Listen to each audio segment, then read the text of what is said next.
رسول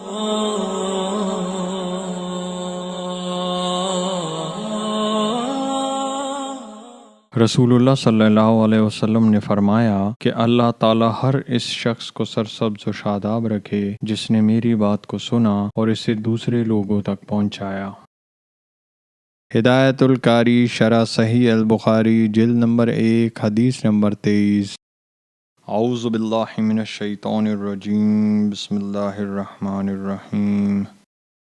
حضرت ابو سعید خدری رضی اللہ تعالیٰ عنہ ہی سے روایت ہے، رسول اللہ صلی اللہ علیہ وسلم نے فرمایا، میں ایک مرتبہ سو رہا تھا کہ بحالت خواب لوگوں کو دیکھا، وہ میرے سامنے لائے جاتے ہیں اور وہ کرتے پہنے ہوئے ہیں، بعض کے کرتے چھاتیوں تک ہیں اور کچھ لوگوں کے اس سے بھی کم، اور عمر بن خطاب رضی اللہ تعالیٰ عنہ کو میرے سامنے اس حالت میں لایا گیا کہ وہ کرتا پہنے ہوئے ہیں اور اسے زمین پر گھسیٹ رہے ہیں۔ صحابہ رضی اللہ تعالیٰ عنہ نے پوچھا، اے اللہ کے رسول، آپ اس کی کیا تعبیر کرتے ہیں؟ آپ نے فرمایا، دین۔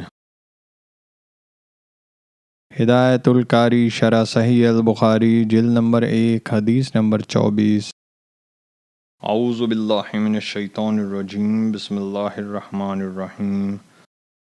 حضرت عبداللہ بن عمر رضی اللہ تعالیٰ عنہ سے روایت ہے، رسول اللہ صلی اللہ علیہ وسلم ایک انصاری مرد کے پاس سے گزرے جبکہ وہ اپنے بھائی کو سمجھا رہا تھا کہ تو اتنی شرم کیوں کرتا ہے؟ رسول اللہ صلی اللہ علیہ وسلم نے فرمایا، اسے اس کے حال پر چھوڑ دے کیونکہ شرم تو ایمان کا حصہ ہے۔ ہدایت القاری شرح صحیح البخاری جلد نمبر 1 حدیث نمبر 25۔ اعوذ باللہ من الشیطان الرجیم، بسم اللہ الرحمن الرحیم۔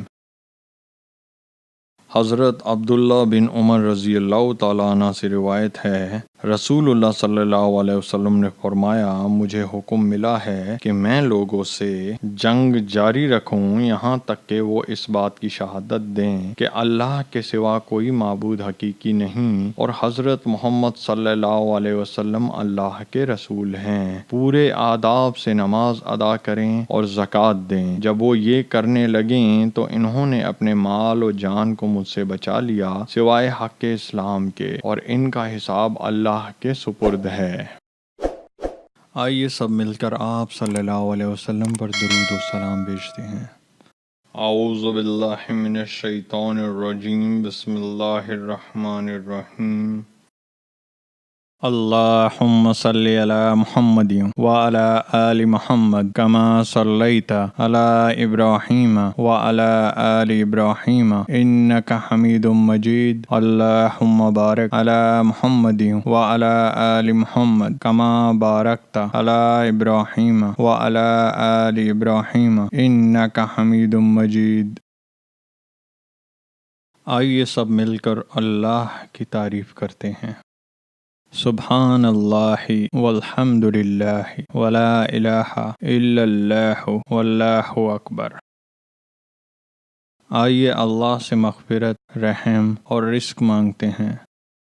اللہم اغفر لی، اللہم ارحمنی، اللہم ارزقنی۔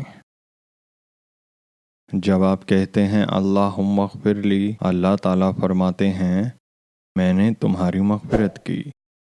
جب آپ کہتے ہیں اللہم ارحمنی تو اللہ تعالیٰ فرماتے ہیں، میں نے تم پر رحم کیا۔ جب آپ کہتے ہیں اللہم ارزقنی تو اللہ تعالیٰ فرماتے ہیں، میں نے تمہیں رزق دینے کا فیصلہ کیا۔